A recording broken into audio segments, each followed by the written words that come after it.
चलो, तो class 9th and class 10th का एक कॉमन टॉपिक पॉलिनोमियल्स। कौन सा टॉपिक?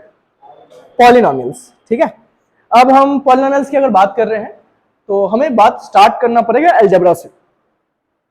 ठीक है, क्योंकि आप लोगों को पता है कि फर्क नहीं पड़ता आप लोग कौन से क्लास में गए हो, अगर कोई भी चीज है कोई भी चैप्टर है, जैसे फॉर एग्जांपल मान लो कि आप क्लास 12th में पहुंच गए, वहां मेरे को अलजेब्रा पढ़ाना रहेगा तो मैं एकदम बेसिक से ही स्टार्ट करूंगा। तो सेम आज के क्लास में ही एकदम बेसिक से स्टार्ट करेंगे। हो सकता है कि आप मतलब आप लोगों में से कई लोगों को ऑलरेडी पता हो सकता है पहली बार सुन रहे हो।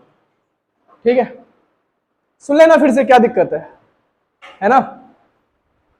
तो हम लोग सबसे पहले बेसिक्स ऑफ अलजेब्रा पढ़ेंगे। क्या पढ़ेंगे? बेसिक्स ऑफ अलजेब्रा, क्योंकि पॉलिनोमियल में ना अलजेब्रा का अंडरस्टैंडिंग होना बहुत इंपॉर्टेंट है। ठीक है, क्योंकि अक्सर बच्चों के मन में क्वेश्चन आता है कि पॉलिनोमियल के अंदर एक्स वाई जेड है या फिर ए बी सी डी। तो क्वेश्चन ये होता है कि एक बात बताओ मेरे को कि हम लोग मैथ्स पढ़ रहे हैं या इंग्लिश पढ़ रहे हैं।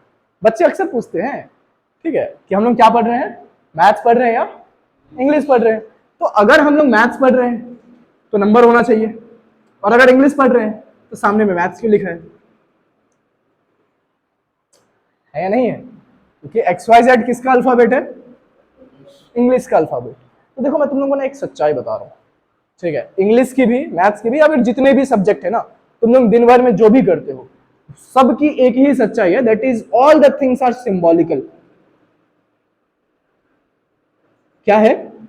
सब चीजें सिंबॉलिकल है। फॉर एग्जाम्पल जैसे मान लो कि मैं लिख रहा हूं, क्या ये? हाँ, डी है। अच्छा एक बात बताओ कि अगर जिसने सबसे पहली बार बोला कि ये डी है, उसने सबसे पहली बार अगर ये बोलता कि ये पी है, तो आज हम इसको क्या पढ़ रहे होते? पी पढ़ रहे होते। मतलब ये क्या है? इंग्लिश का अल्फाबेट भले है लेकिन ये एक सिंबल है। ये क्या है? एक सिंबल है जिसको हम अलग अलग तरीके से यूज कर सकते हैं। इंग्लिश में हम सिंबल का यूज करते हैं साउंड पहचानने के लिए। क्या पहचानने के लिए? साउंड पहचानने के लिए, कि अगर मैं ऐसा कुछ लिख दिया तो क्या हो गया? ए। तो ये एक टाइप का साउंड ही है। मतलब जो हम regular day to day life में जो हम बोलते हैं, जो साउंड क्रिएट करते हैं, उसका हम लिखने के लिए एक सिंबल बना दिए। आ रहा है समझ में? कोई दिक्कत है इसमें? तो वैसे ही इसी सिंबल का यूज हम मैथ्स में कुछ और चीजों के लिए भी कर सकते हैं। अब वो चीजें क्या है? देखो, जस्ट फॉर एग्जाम्पल आप बोलोगे कि नहीं सर हमें नंबर्स ही पढ़ना है, हम नंबर्स के अलावा कुछ दूसरा नहीं पढ़ेंगे, चाहे आप कुछ भी कर लो।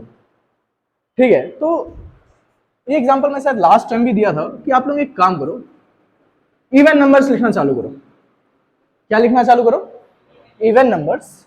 और पूरे इवन नंबर्स कंप्लीट करो। पूरे इवन नंबर्स कंप्लीट करो। ऐसा पॉसिबल है क्या? नहीं। मतलब अगर मैं अपनी एग्जांपल लूं तो मैं, ठीक है, मेरे बाल बच्चे, उनके भी बाल बच्चे, और हर अपकमिंग जो जनरेशन है, ये मान के चलो कि मैं जहां खत्म कर रहा हूं अपकमिंग जनरेशन वहीं से स्टार्ट कर रहा है। ठीक है, तो उनके बच्चे ऐसे ही ना चलते जा रहे हैं। क्या हो रहा है? चलते जा रहे हैं। 100 जनरेशन, 200 जनरेशन, 400 जनरेशन, मतलब ऐसे इनफाइनाइट जनरेशन चले जाएंगे लेकिन इवन नंबर्स खत्म नहीं होंगे। मतलब एक टाइम तो ऐसा आ जाएगा कि पूरा एक जनरेशन एक ही नंबर लिखने में पूरी जिंदगी चले जा रहा है। आ रहा है समझ में मैं क्या बोल रहा हूं? कोई दिक्कत है इसमें? मतलब अगर हम सिर्फ नंबर्स को पढ़े तो मैथ्स के बारे में कंप्लीट नॉलेज हमें नहीं मिल पाएगा कभी भी। आ रहा है समझ में मैं क्या बोल रहा हूं? कि अगर हम सिर्फ नंबर्स के बारे में, नंबर्स के हेल्प से हम मैथ्स को पढ़े सिर्फ, तो हमें मैथ्स के बारे में कंप्लीट नॉलेज नहीं हो पाएगा। पहला चीज समझ में आया।